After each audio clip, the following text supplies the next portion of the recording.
আমাদের এই পৃথিবীতে অনেক বড় বড় জঙ্গল রয়েছে যেখানে বিশাল আকারের প্রাণীরা বাস করে। আফ্রিকা মহাদেশের মধ্যেও এমনই একটি রহস্যময় ঘন জঙ্গল রয়েছে, the Congo rain forest. Congo দেশের সঙ্গে জড়িত এই জঙ্গলটা পৃথিবীর দ্বিতীয় বৃহত্তম জঙ্গল। এই জঙ্গলটা এতটাই বিশাল যে এর ভিতর ইউনাইটেড কিংডমের মতো 20টা দেশকে রাখা যাবে। এর টোটাল এরিয়া 37 লক্ষ স্কোয়ার কিলোমিটার। কিন্তু এই জঙ্গলটি সাইজে যতটা বড় তার থেকেও বেশি ভয়ঙ্কর আর রহস্য দ্বারা পূর্ণ। বলা হয়ে থাকে এই জঙ্গলের এমন কিছু অংশ রয়েছে যেখানে এখনো পর্যন্ত মানুষ পা রাখতে পারেনি। এমনকি এখানের আদিবাসীরাও এই জঙ্গলের গভীরে যেতে ভয় পায়। কঙ্গো শুধুমাত্র মানচিত্রেরই একটি জায়গা নয়, পুরো দেশটাই অদ্ভুত, আজব আর রহস্য দ্বারা ঘেরা। আজকের ভিডিওতে কঙ্গো জঙ্গল আর কঙ্গো দেশের অদ্ভুত ঘটনা সম্পর্কে জানতে পারবেন। আমরা সবাই জানি পৃথিবীর সবথেকে বড় সাপ ছিল টাইটানোবোয়া, যেটা 47 ফিট পর্যন্ত লম্বা হতে পারত, যাদের ওজন প্রায় 1135 কেজি। মনে করা হয় 6 মিলিয়ন বছর পূর্বে পৃথিবীতে এদের অস্তিত্ব ছিল। সর্বপ্রথম কলম্বিয়াতে এদের জীবাশ্ম পাওয়া যায়। কিন্তু যদি বলি টাইটানোবোয়া এখনো বিলুপ্ত হয়নি, বরং আমাদের গ্রহের মধ্যে ঘুরে বেড়াচ্ছে। 1959 সালে রেমি ভ্যান লায়ার্ড, একজন বেলজিয়াম এয়ারফোর্সের কর্নেল, সে তার একটি মিশন সম্পূর্ণ করে হেলিকপ্টারে করে বেস ক্যাম্পের দিকে ফিরছিল। এই সময় তার হেলিকপ্টারটি কঙ্গোর কাটাঙ্গা রিজনের উপর ছিল। সে উপর থেকে হঠাৎ জঙ্গলের মাঝে কিছু একটা বস্তুকে নাড়াচাড়া করতে দেখে। ভ্যান লিয়েডার একজন অভিজ্ঞ পাইলট ছিল, তাই সে উপর থেকে নিচে থাকা বস্তুর সাইজকে ভালোভাবে মেজারমেন্ট করতে পারত। এই আজব প্রাণীটিকে দেখে লিয়েডার আর তার সাথীর কৌতূহল বেড়ে যায়, আর তারা এই আজব জিনিসটিকে দেখতে তাদের হেলিকপ্টারটিকে নিচের দিকে নামায়। কিন্তু তারা নিচে আসার পর যা দেখে তার জন্য কখনোই প্রস্তুত ছিল না। তারা দেখে জঙ্গলের মাঝে একটা বিশাল সাপ পড়ে আছে, যার দৈর্ঘ্য 50 ফিট, আর এই সাপটির মাথাটি ছিল 3 ফিট লম্বা আর 2 ফিট চওড়া। এই সাপটির বডিটা ডার্ক ব্রাউন আর গ্রিন কালারের, আর পেটটা ছিল সাদা কালারের। রেমি ভ্যান এই সাপটিকে দেখে হতবাক হয়ে যায়। সে এই সাপটির ডকুমেন্টারি বানানোর জন্য আর সাপটিকে আরো কাছ থেকে দেখার জন্য তার সাথীকে হেলিকপ্টারটিকে আরো নিচের দিকে নামাতে বলে। যখন তারা হেলিকপ্টারটিকে নিচে নামিয়ে সাপের চতুর্পার্শ্বে হবার করতে থাকে, সে লক্ষ্য করে সাপটি 10 ফিট হাইট পর্যন্ত দাঁড়িয়ে পড়েছে। এর অর্থ সাপটি এবারে অ্যাটাক করবে। ভ্যান লিয়েডার আর তার সাথে বিপদের আগাম সংকেত বুঝতে পেরে ঠিক করে এখান থেকে তাদের পালিয়ে যাওয়াটাই বুদ্ধিমানের কাজ হবে। কিন্তু তারা ফিরে আসার পূর্বে বেশ কিছু ফটো ক্যাপচার করে। বেস ক্যাম্পে ফিরে আসার পর যখন ভ্যান লিয়েডার এই সাপের ঘটনাটিকে এক্সপার্টদের কাছে বর্ণনা করে, প্রথমে কেউ তার কথা বিশ্বাস করতে পারছিল না। কিন্তু যখন এক্সপার্টরা ফটোটি দেখে তারাও আশ্চর্য হয়ে যায়। এই ঘটনার পর এক্সপার্টরা লোকাল ট্রাইবদের সঙ্গে নিয়ে কঙ্গো জঙ্গলের ওই স্থানটিতে অনেক অনুসন্ধান চালায়, কিন্তু তারা 50 ফিট সাইজের সাপের কোনো সন্ধান পায়নি। এক্সপার্টদের মতে সম্ভবত এটা হয়তো কোনো আফ্রিকান রক পাইথন হবে, যারা 25 ফিট পর্যন্ত লম্বা হতে পারে। বর্তমানে পৃথিবীতে সবথেকে বড় সাপ হলো গ্রিন অ্যানাকোন্ডা, যারা প্রায় 30 ফিট পর্যন্ত লম্বা হতে পারে। আর ভ্যান লিয়েডার দ্বারা ক্যাপচার করা এই সাপটির লেন্থ প্রায় 50 ফিট। তাহলে ভাবুন কঙ্গো জঙ্গল কতটা ভয়ঙ্কর।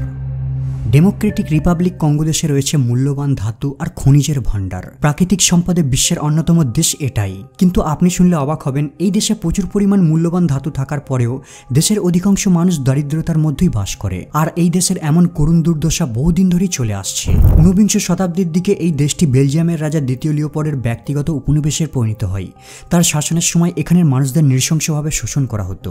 সেই সময় এই দেশে তখন প্রচুর রবার হারভেস্ট করা হতো, আর সমস্ত পরিশ্রম কঙ্গোবাসীদের দিয়ে বলপূর্বক করানো হতো, কিন্তু তাদের কোনো বেতন দেওয়া হতো না। 1909 সালে দ্বিতীয় লিওপোল্ডের মৃত্যুর পর থেকে প্রায় আজ 100 বছর পেরিয়ে গেছে, কিন্তু তারপরেও কঙ্গোবাসীদের ভাগ্য এখনও অপরিবর্তিত রয়ে গেছে। বর্তমানে এখন কঙ্গোতে কোবাল্ট মাইনিং এর কাজ খুবই জনপ্রিয়। কোবাল্ট এক ধরনের ধাতু, স্মার্টফোন আর ইলেকট্রিক গাড়ির ব্যাটারির একটি গুরুত্বপূর্ণ উপাদান, যা কঙ্গোতে প্রচুর পরিমাণে রয়েছে। 2022 সালে বিশ্বব্যাপী কোবাল্ট উপাদান হয়েছিল 1,66,000 টন, কিন্তু 1,11,000 টন কেবল কঙ্গোতেই মাইনিং করা হয়েছিল। কিন্তু দুঃখের বিষয়, কোবাল্ট মাইনিং এর সমস্ত প্রফিট কেবল বিদেশি মাইনিং কোম্পানিগুলির কাছেই যায়। অথচ কঙ্গোবাসী যারা কঠোর পরিশ্রম করে মাইনিং এর কাজ করে, তারা কেবল অল্প পরিমাণের মজুরি পায়। কোবাল্ট খুবই বিষাক্ত উপাদান, তারপরেও জীবনের রিস্ক নিয়ে কোনো সেফটি ইকুইপমেন্ট ছাড়াই এখানের বৃদ্ধ থেকে শুরু করে 7 বছরের বাচ্চারাও মাইনিং এর কাজ করে।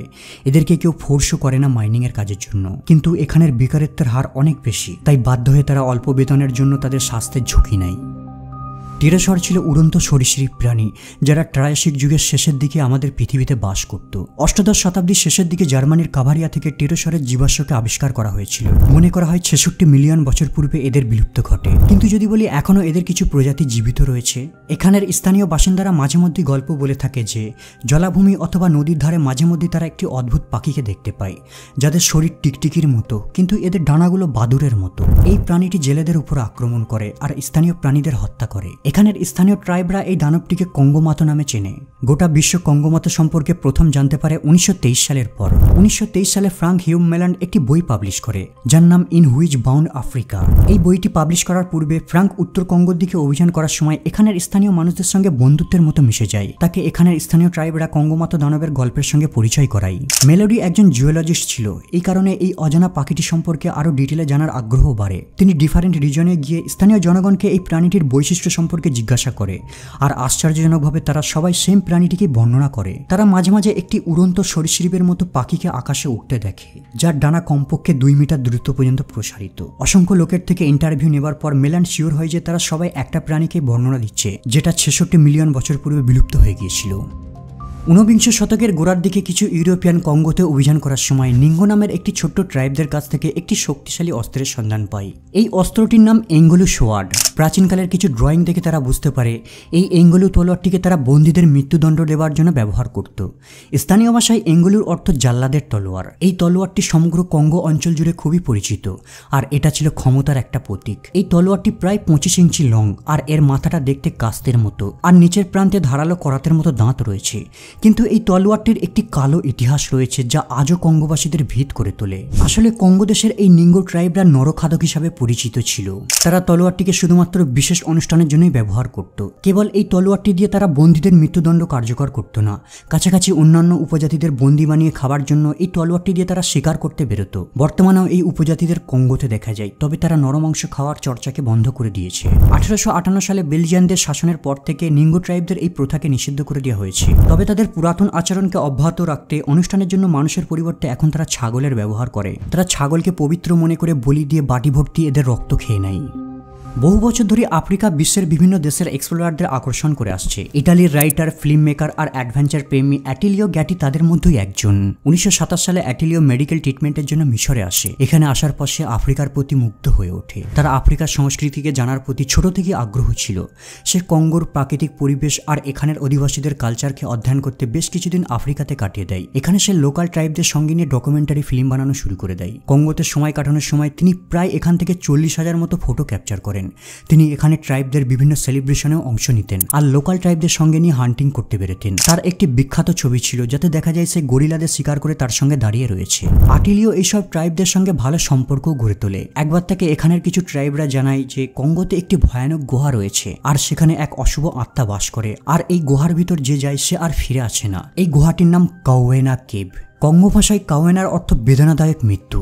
লোকাল ট্রাইবদের মুখ থেকে এইসব গল্পগুলির দ্বারা আকৃষ্ট হয়ে সে ঠিক করে এই কুখ্যাত কাওয়েনা গুহাটির ভিতর প্রবেশ করবে। আটিলিও একটি বড় টিমকে সঙ্গে নিয়ে এই গুহাটির ভিতর প্রবেশ করা শুরু করে। যখন সে গুহার ভিতর প্রবেশ করে এর ভিতর থেকে সে বাজে গন্ধ স্মেল করতে থাকে। আরও কিছুটা ভিতরে যাওয়ার পর সে এক ভয়ঙ্কর দৃশ্যের সাক্ষী হয়। গুহার ভিতর অসংখ্য মানুষের হাড় কঙ্কাল দেখতে পায়, যেন কেউ গণহত্যা করে এদের এই গুহার ভিতর দাফন করে দিয়েছে। এখানের লোকশ্রুতি অনুযায়ী গুহার ভিতর থাকা অশুভ আত্মা মানুষকে চুরি করে এখানে নিয়ে চলে আসতো আর তাদেরকে এই গুহার ভিতর হত্যা করে দিত। তবে অ্যাটিলিও গবেষণা করে জানতে পারে যে কোনো এক সময় এখানে লোকাল মানুষেরা মৃতদেহকে সমাহিত করত। বন্ধুরা, ভিডিওটি যদি ভালো লেগে থাকে তাহলে একটি লাইক করবেন। আজ এই পর্যন্ত আপাতত বিদায় নিলাম, দেখা হবে আবার পরের এপিসোডে।